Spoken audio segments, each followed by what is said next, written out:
I honestly cannot say what is worse. If it's the standing by here, waiting and hoping not to get hit.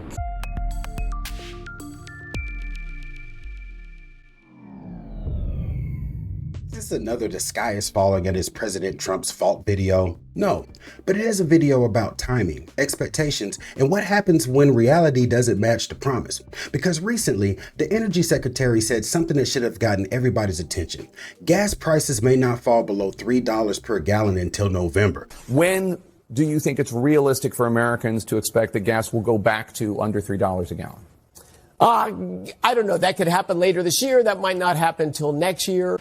And that projection was made before the latest escalation, before Iran fired on not one but two ships, even after a ceasefire had been given or announced by Donald Trump. Video shows Iranian forces seizing two cargo ships in the Strait of Hormuz just one day after President Trump extended a ceasefire with Iran indefinitely. Marcus Moore is in Pakistan with more.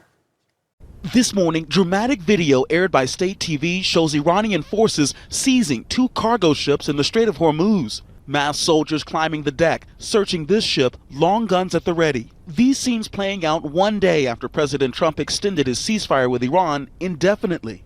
Oh, snap.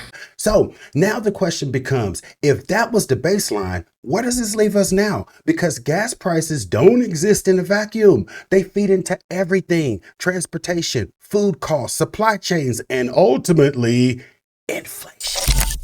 Now, let's layer in the second piece of this: inflation, which had started to cool, but is now showing signs of rising again. And when inflation moves up, the Federal Reserve has fewer options. They could hold rates higher for longer, or in some cases, they could even raise them again.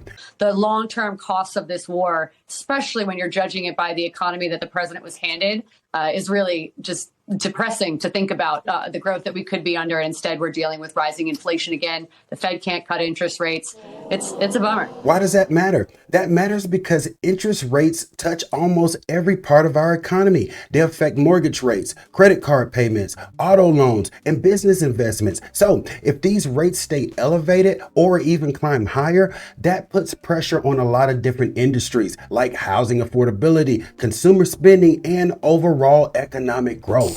It's pretty amazing when you think about what the president inherited. We were coming off of continuous prosperity, lowering inflation, prices coming down, growth in the manufacturing sector. I mean, even with the Ozempic boom, airlines were planning to save hundreds of millions of dollars on just jet fuel because people weighed less. I mean, there was literally nothing you could do to stop the economy under the AI boom and all the rest. And now here we are. We're not just dealing with jet fuel price surges up 95%, but now we have outright shortages. Oh, snap. So across Asia, there are halted flights. They have 3-day work weeks because they're trying to conserve fuel. That's moving over to the EU. In the United States, we're feeling that pain too. Airplane prices are up $200 on flights, and some are just being canceled altogether. Now, let's step back and take a look at the bigger picture.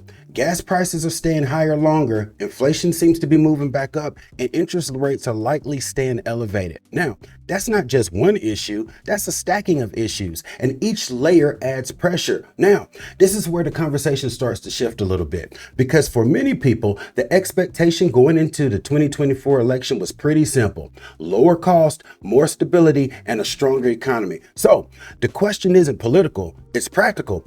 Is this what we're seeing right now? First of all, prices come down twice as slowly as they rise.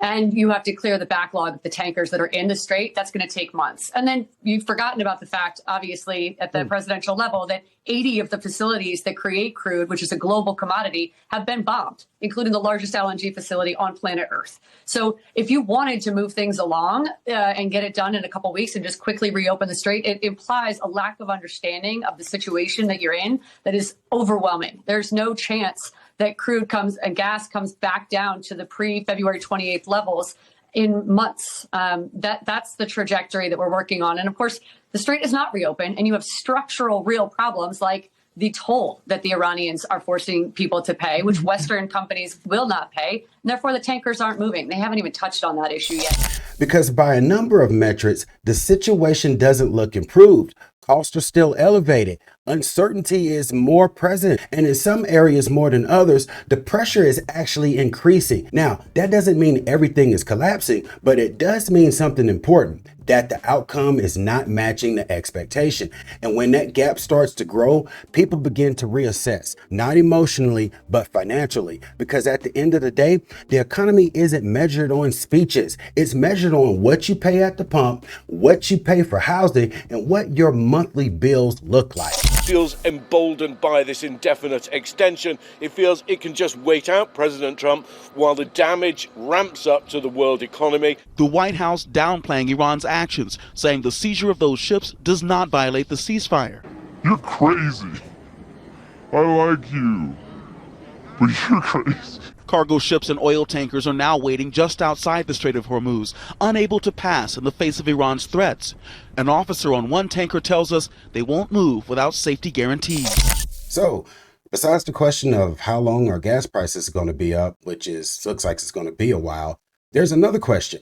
Are we moving towards the outcome that people thought that they were voting for, or are we moving farther away from it? Because if inflation stays elevated and rates stay high and energy costs don't come down anytime soon, then pressure doesn't ease, it builds. And that pressure definitely seems like it's building right now. If you want more breakdowns like this, where we step outside of the headlines and focused on the actual costs, incentives, and the real world impact to everyday people, then stick with me here at the Independent Mail. Because most of the time, the story isn't just about what's being said, it's about what's being paid. Until next time, peace and stay informed.